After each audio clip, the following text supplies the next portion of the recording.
जय हिंद दोस्तों, रक्षित खन्ना के चैनल में आपका स्वागत है। दोस्तों कैसे हैं आप? उम्मीद करता हूं कि आप अच्छे होंगे।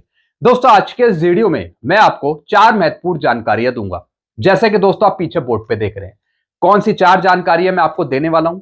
सबसे पहले दोस्तों मैं आपको इसकी जानकारी दे देता हूं। सबसे पहली जानकारी मैं आपको दूंगा, पेंशन मंत्रालय का लेटर जारी 31 अक्टूबर 2025 को। जी हां दोस्तों, पेंशन मंत्रालय ने आप लोगों के लिए एक लेटर जारी करा है लाइफ सर्टिफिकेट पर। आपको अपना लाइफ सर्टिफिकेट कहां जमा करना है, कैसे सबमिट करना है, पूरा प्रोसेस बताया है पेंशन मंत्रालय ने।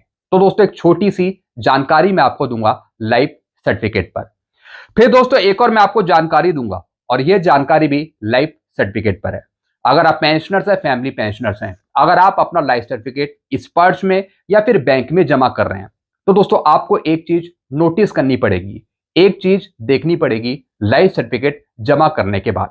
अब कौन सी चीज आपको देखनी है वो मैं आपको आगे बताऊंगा। फिर दोस्तों एक और मैं आपको जानकारी दूंगा, और ये जानकारी है नवंबर की पेंशन के बारे में। जी हां दोस्तों, कुछ पेंशनर्स अभी से ही मेरे से सवाल कर रहे हैं कि सर नवंबर की पेंशन कब आएगी। अगर हम अपना लाइफ सर्टिफिकेट किसी कारणवश जमा नहीं करते नवंबर में, तो क्या हमारी पेंशन रुक जाएगी? तो दोस्तों इसकी पूरी जानकारी मैं आपको आगे समझाऊंगा नवंबर की पेंशन पे। फिर दोस्तों लास्ट इंफॉर्मेशन मैं आपको दूंगा 8वें वेतन आयोग के बारे में। जी हां दोस्तों, सुदेश कुमार जो वरिष्ठ पत्रकार हैं, उनकी एक रिपोर्ट है 8 सीपीसी पर। जी हां दोस्तों, इन्होंने एक रिपोर्ट लिखी है जिसमें इन्होंने फिटनेस फैक्टर के बारे में बताया, फैमिली यूनिट के बारे में बताया, साथ ही साथ दोस्तों 50% से ज्यादा वेटेज के बारे में बताया। यानी 8 सीपीसी पर पूरी एक रिपोर्ट लिखी है जो मैं आपको समझाऊंगा आगे।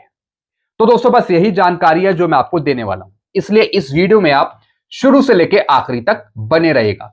वीडियो में आगे बढ़ने से पहले एक छोटी सी अपील मैं आपसे करूंगा, और अपील है चैनल सब्सक्राइब की। देखने में आया है 34.1% ऐसे पेंशनर्स हैं जो वीडियो तो देख रहे हैं लेकिन अभी तक उन्होंने चैनल को सब्सक्राइब नहीं किया, जिससे क्या हो रहा है, मेरी जानकारियां उन तक सही समय पर नहीं पहुंच रही। तो दोस्तों मैं आपसे आग्रह करता हूं कि अगर आप पुराने पेंशनर्स हैं या फिर अभी जुड़े हैं मेरे चैनल से, अगर आपने अभी तक चैनल को सब्सक्राइब नहीं किया, तो सबसे पहले दोस्तों वीडियो देखने से भी पहले आप चैनल को सब्सक्राइब कर लीजिए। चैनल का नाम है रक्षित खन्ना। चैनल सब्सक्राइब करने के या फिर वीडियो देखने के या फिर मेरी हेल्प लेने के आपको एक भी पैसे नहीं देने, सब कुछ आपके लिए फ्री में है। तो दोस्तों फटाफट फटाफट चैनल को सब्सक्राइब कर लीजिए। चलते हैं दोस्तों पहली जानकारी की तरफ। पहली जानकारी मैं आपको दूंगा, पेंशन मंत्रालय का लेटर जारी 31 अक्टूबर 2025 को। जी हां दोस्तों, पेंशन मंत्रालय ने बताया है कब और कैसे भरना है पेंशनर्स या फिर फैमिली पेंशनर्स को अपना लाइफ सर्टिफिकेट। जी हां दोस्तों पेंशन मंत्रालय की तरफ से लेटर जारी हुआ है 31 अक्टूबर 2025 को। पेंशन मंत्रालय ने बताया कि किस तरीके से आप अपना लाइफ सर्टिफिकेट जमा कर सकते हैं। दोस्तों आप अपना लाइफ सर्टिफिकेट जीवन प्रमाण के थ्रू जमा कर सकते हैं, या तो फिंगरप्रिंट के थ्रू या फिर फेस ऑथेंटिकेशन के थ्रू।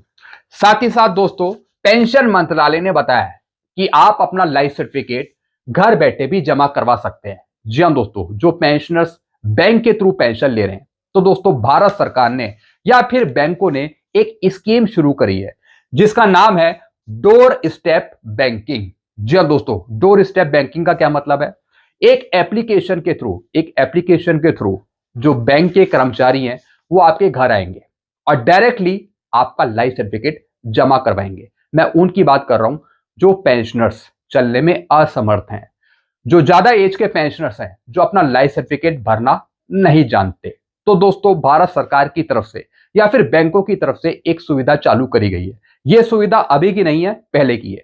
आप घर बैठे ही अपना लाइफ सर्टिफिकेट जमा करवा सकते हैं एक एप्लीकेशन के थ्रू। जी हां दोस्तों, अब दोस्तों जो बैंक के थ्रू पेंशन ले रहे हैं, तो बैंक का ही कोई कर्मचारी आपके घर आएगा और आपका लाइफ सर्टिफिकेट जमा करेगा। तो दोस्तों एक तो इन्होंने ये जानकारी दी है, और दोस्तों ये लेटर हर एक को भेज दिया है। मिनिस्ट्री ऑफ डिफेंस को भेजा है, सारे सीपीपीसी को भेजा है, जो रेलवे बोर्ड है उनको भेजा है, department of ex serviceman welfare है उनको भेजा है। दोस्तों हर एक डिपार्टमेंट को यहां पे ये लेटर भेज दिया गया है। फिर दोस्तों इसी लेटर में एक और जानकारी लिखी है। क्या लिखी है दोस्तों, कि पोस्ट ऑफिस के थ्रू भी आप अपना लाइफ सर्टिफिकेट जमा कर सकते हैं। पोस्ट ऑफिस के माध्यम से और जीवन प्रमाण एप्लीकेशन के माध्यम से आप अपना लाइफ सर्टिफिकेट जमा कर सकते हैं। जी हाँ दोस्तों, बहुत सी सुविधाएं भारत सरकार ने चला रखी है। अगर आपको कोई दिक्कत आती है तो आप नीचे कमेंट कर सकते हैं, मैं भी आपकी हेल्प कर दूंगा। चाहे आप लाइफ सर्टिफिकेट मैनुअली जमा कर रहे हो या फिर आप डिजिटली जमा कर रहे हो जीवन प्रमाण के थ्रू, चाहे आप स्पर्श के पेंशनर्स हो या दोस्तों आप बैंक के थ्रू पेंशन ले रहे हो, कोई से भी पेंशनर्स हो आप, मैं आपकी हेल्प कर दूंगा।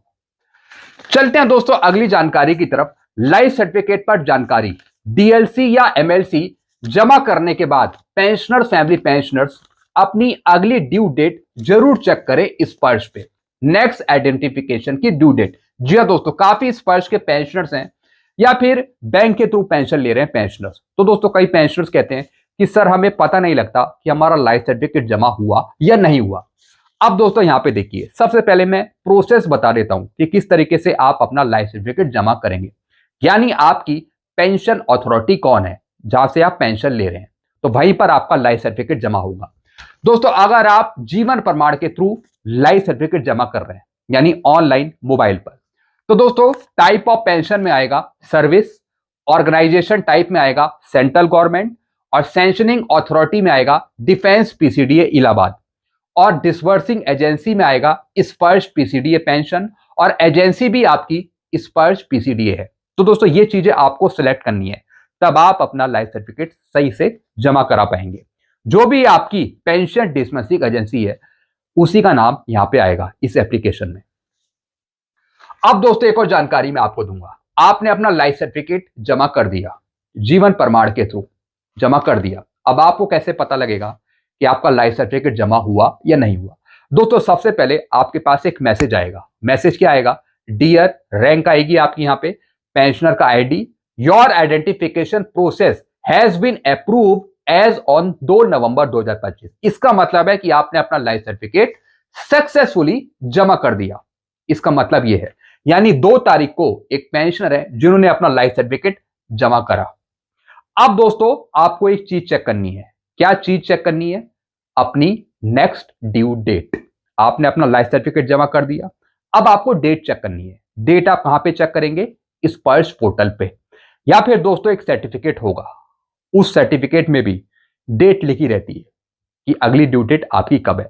अगर आपका लाइफ सर्टिफिकेट सक्सेसफुली जमा हो गया है स्पर्श पे, तो दोस्तों अगली ड्यू डेट आ जाएगी 30 नवंबर 2026 की। बस यही डेट आपको चेक करनी है अपने सर्टिफिकेट पे या फिर स्पर्श पे। जो पेंशन स्लिप है उसमें भी डेट लिखी रहती है। जो पेंशन स्लिप आपको मिलती है हर एक महीने की, उसमें भी नीचे डेट लिखी रहती है, नेक्स्ट आइडेंटिफिकेशन ड्यू डेट। तो दोस्तों आपको चेक करना है कि आपकी ड्यू डेट अगले साल की हुई या नहीं हुई। ये डेट दोस्तों आपको कंफर्म करेगी कि आपका लाइफ सर्टिफिकेट जमा हुआ या नहीं हुआ। मैसेज तो आपके पास आ जाएगा, लेकिन अगर आपको ये चेक करना है कि अप्रूव हुआ या नहीं हुआ, उसके लिए आपको डेट चेक करनी पड़ेगी। तो दोस्तों अगर आपने नवंबर में अपना लाइफ सर्टिफिकेट जमा किया है, नवंबर में कर रहे हैं, तो दोस्तों आप डेट चेक करेंगे 30 नवंबर 2026 की। ये डेट आनी चाहिए। अगर ये डेट आ रही है तो आपका लाइफ सर्टिफिकेट जमा हो गया। जिन पेंशनर्स ने अपना लाइफ सर्टिफिकेट अक्टूबर में जमा कर दिया इस पर्च पे, जिनकी ड्यू डेट थी 31 अक्टूबर की, तो दोस्तों वो डेट चेक करेंगे 31 अक्टूबर 2026 की।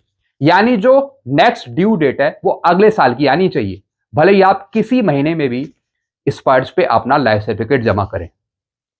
तो दोस्तों डेट आपको चेक करनी है, याद से डेट जरूर चेक करिए अगर आप अपना लाइफ सर्टिफिकेट जमा कर रहे हैं।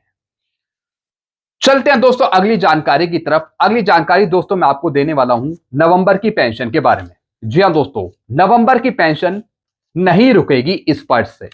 अगर पेंशनर्स या फिर फैमिली पेंशनर्स किसी कारणवश लाइफ सर्टिफिकेट जमा नहीं कर पाते हैं इस पर्च पे, अब दोस्तों कुछ पेंशनर, फैमिली पेंशनर परेशान हो रहे हैं कि सर हम अपना लाइफ सर्टिफिकेट जमा नहीं कर पा रहे। हालांकि मैंने इनको कह दिया है कि अगर कोई दिक्कत आ रही है तो डायरेक्टली आप मेरे से कांटेक्ट कर सकते हैं, मैं आपका लाइफ सर्टिफिकेट जमा करवा दूंगा इस पर्च पे। लेकिन दोस्तों अगर आप किसी कारणवश लाइफ सर्टिफिकेट जमा नहीं कर पाते नवंबर के महीने में, तो क्या नवंबर की पेंशन आपकी रुक जाएगी? नहीं दोस्तों, नवंबर की पेंशन आपकी नहीं रुकेगी। जो आगे आने वाले महीने हैं उसकी पेंशन रुक सकती है। इसलिए आपको बोला जाता है कि 30 नवंबर से पहले आप अपना लाइफ सर्टिफिकेट जमा कर दीजिए। तो दोस्तों आपको अपना लाइफ सर्टिफिकेट 30 नवंबर तक, 30 नवंबर से पहले जमा करना है। अब ऐसा नहीं है कि पेंशन आपको मिल जाएगी तो आप लाइफ सर्टिफिकेट जमा नहीं करेंगे, नहीं, लाइफ सर्टिफिकेट मैंडेटरी है, जरूरी है भरना अगर आप आगे की पेंशन कंटिन्यू पाना चाहते हैं। तो दोस्तों 30 नवंबर से पहले आप अपना लाइफ सर्टिफिकेट जमा कर सकते हैं। अब दोस्तों नवंबर की जो पेंशन है वो आपको मिलेगी 28 नवंबर को। जी हाँ दोस्तों, जो नवंबर की पेंशन आपको मिलेगी वो मिलेगी 28 नवंबर 2025 को। ना 30 को पेंशन मिलेगी ना 31 को पेंशन मिलेगी, क्योंकि उस दिन है सैटरडे संडे। 28 नवंबर को आपको पेंशन मिलेगी, वो भी DADR 58% के साथ। जी हाँ दोस्तों, 58% के साथ आपको 28 नवंबर को पेंशन मिल जाएगी।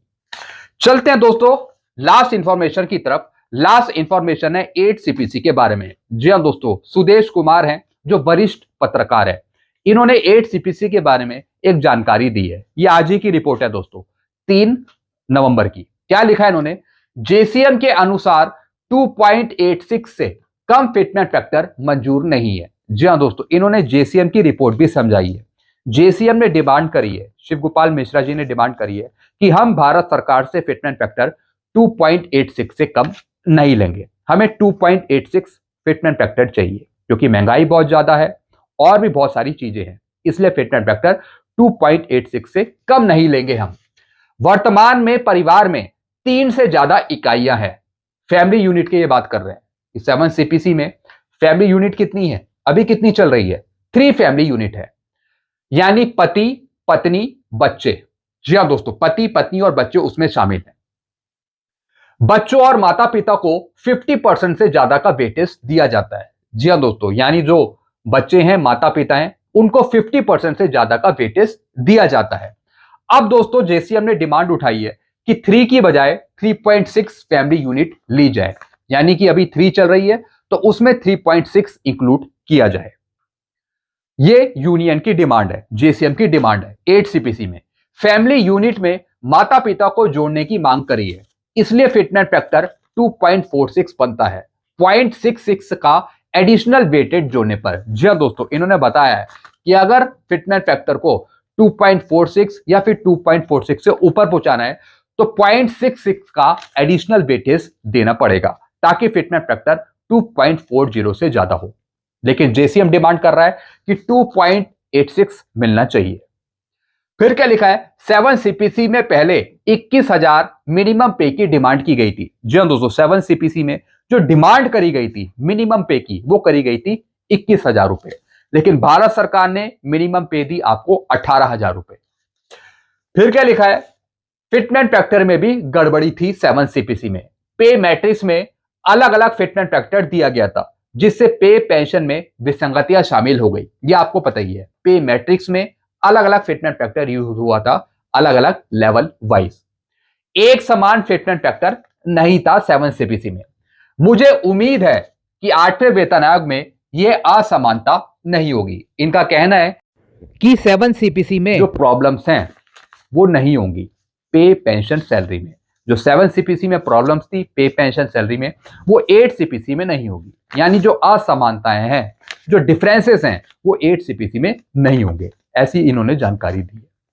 तो दोस्तों ये इन्होंने रिपोर्ट दी है 8 CPC के बारे में। एक तो फिटनेस फैक्टर की बात बताई है कि JCM की डिमांड है 2.86 की, लेकिन अगर दोस्तों 2.46 भी लेना है तो 0.66 का एडिशनल वेटेज जोड़ना पड़ेगा, अगर 2.46 फिटनेस फैक्टर लेना है। और फैमिली यूनिट में माता पिता को जोड़ने की बात करी है, यानी 3.6 फैमिली यूनिट लेने की मांग करी है, वो भी भारत सरकार से।